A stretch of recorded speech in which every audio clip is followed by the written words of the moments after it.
vous savez qu'il y a des hyènes qui vont venir pour vous achever. Cette vidéo, elle est terrible. On va la découvrir. Hein. À la base, c'est un accident. Hein. Et il est important de le préciser. C'est une voiture de police qui est violemment heurtée. Regardez, c'est incroyable. Cette vidéo est totalement lunaire, incroyable. C'est un accident. Mais ce qui est le plus important, j'ai peut-être me taire, c'est entendre ce qui se passe. Écoutez.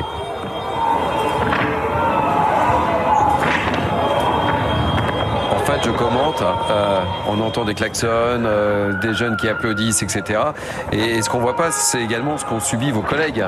Ils ont reçu des jets, des projectiles, etc. Et on le voit, personne ne vient à leur secours. Et le choc, il est incroyable.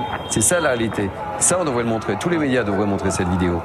Vous savez, dans la jungle, des fois, vous entendez des hyènes. Et là, vous les écoutez, vous les entendez, les hyènes. Vous voyez, vous entendez, voilà. Là, c'est la jungle. Et donc, effectivement, il y a une poignée, encore une fois, d'individus qui sont morts de rire, qui crient, qui hurlent.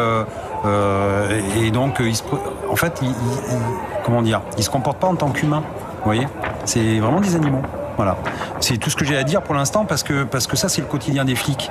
Et donc aujourd'hui, quand certains veulent nous opposer encore une fois à des quartiers entiers, on leur dit non, nous, on n'a rien contre les quartiers, on est là au contraire pour faire le boulot, pour aider les gens qui vivent pacifiquement dans des quartiers. Sauf qu'en fait, il y a une poignée d'individus qui sont toujours là, comme dans la jungle, pour venir justement profiter des honnêtes gens et leur tomber dessus. Et là, c'est exactement ça. Donc, il y a des policiers qui ont un accident. Il y a une autre personne aussi qui est accidentée. Et au lieu de venir aider les gens, etc., au contraire, si on peut les achever, on va les achever. Nous, ça montre notre quotidien, notre difficulté de travailler.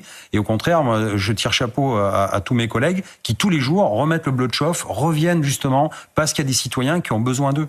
Et c'est ça qui est important. Sans être parano, vous êtes toujours sur le qui-vive parce que vous voyez bien que même en ayant un accident de voiture, derrière, il y a l'instinct de survie qui fait que vous savez qu'il y a des hyènes qui vont venir pour vous achever. Donc forcément, vous êtes obligé de vous défendre. Mais ce qui est l'honneur de la police, justement, ce que ces gens ne comprennent pas, parce que nous, on est tout l'opposé de ce qu'ils sont, c'est que si ces racailles avaient eu un accident de voiture, le premier réflexe des policiers, c'est d'aller les secourir et souvent, on leur fait du bouche à bouche, on leur fait les premiers gestes de secours, etc. Alors qu'eux, ils nous laissent crever. C'est toute la différence et c'est tout ce qui fait que les forces de l'ordre et la police, c'est l'honneur. Voilà. Et eux, ils en manquent. Et c'est pour ça que chacun sa place. Moi, je préfère ma place de policier et la place de déshonneur, je leur laisse.